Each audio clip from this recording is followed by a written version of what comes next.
ಇದ್ದವರನ್ನ ಆಚೆ ಅಟ್ಟುತ್ತಾ ಇದ್ದಾರೆ ಪೊಲೀಸರು. ಆಚೆ ಕಳಿಸ್ತಾ ಇಲ್ಲ, ಆಚೆ ನಡೀರಿ ಸಾಕಿನ್ನು ಎಂಜಾಯ್ ಮಾಡಿದ್ದು, ಇವಾಗ ಮನೆಗೆ ನಡಿಬೇಕು ನೀವು ಅಂತ ಹೇಳ್ತಿದ್ದಾರೆ. ಟೈಟ್ ಆದವರಿಗೆ ಆಟೋದಲ್ಲಿ ಕೂರಿಸಿ ಮನೆಗೆ ತಲುಪಿಸುವ ವ್ಯವಸ್ಥೆ ಹಿಂದೆ ಹೇಳಿದಂತೆ ಮಾಡ್ತಾ ಇದ್ದಾರೆ ಪೊಲೀಸರು. ಪಾಪ ಪೊಲೀಸರಿಗೆ ಡ್ಯೂಟಿ, ಅವ್ರ ಪೇಷನ್ಸ್ ಲೆವೆಲು, ಅವ್ರು ನಿಜವಾಗ್ಲೂ ನಮ್ಮೆಲ್ಲರ ಹಾಗೆ ಮನುಷ್ಯರ ಅಥವಾ ಅತಿಮಾನುಷ ಶಕ್ತಿ ಅವ್ರಿಗಿದೆಯಾ ಅಂತ ಅನಿಸುತ್ತೆ. ಯಾಕಂದರೆ ಅಷ್ಟು ಫೀಲ್ಡಲ್ಲಿದ್ದು ಡಸ್ಟು, ಗಾಳಿ, ಬೆವರು ವಾಸನೆ ಅದೆಲ್ಲ ಬಿಟ್ಟು ರೆಸ್ಪಾನ್ಸಿಬಿಲಿಟಿ ಮಾಡ್ತಾರೆ. ನಿಜವಾಗ್ಲೂ ಹ್ಯಾಟ್ಸ್ ಆಫ್ ಹೇಳಬೇಕು ಅವ್ರಿಗೆ.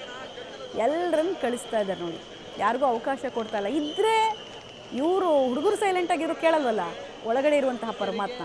ಹೀಗಾಗಿ ಇರೋದೇ ಬೇಡ, ನಡೀರಿ ನೀವು ಅಂತ ಕಳಿಸ್ತಾ ಇದ್ದಾರೆ.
ಎಲ್ಲ ಮನೆ ಕಡೆಗೆ ಹೊರಡ್ತಾ ಇದ್ದಾರೆ. ಕೆಲವರನ್ನ ಬಲವಂತವಾಗಿ ಪೊಲೀಸರು ಮನೆ ಕಡೆ ಕಳಿಸುವಂತಹ ಕೆಲಸವನ್ನು ಕೂಡ ಮಾಡ್ತಾ ಇದ್ದಾರೆ. ಸ್ಪೆಷಲಿ ಪಬ್ಗಳಲ್ಲಿ ಈಗ ಸ್ಟ್ರೀಟಲ್ಲಿ ನಡೀತಾ ಇದ್ದಂತಹ ಪಾರ್ಟಿಗಳಿಗೆಲ್ಲ ಜನ ಅರ್ಥ ಮಾಡ್ಕೊಂಡಿದ್ರು ಇಷ್ಟೊತ್ತಿಗೆ ನಾವು ಹೊರಡಬೇಕು ಅಂತ.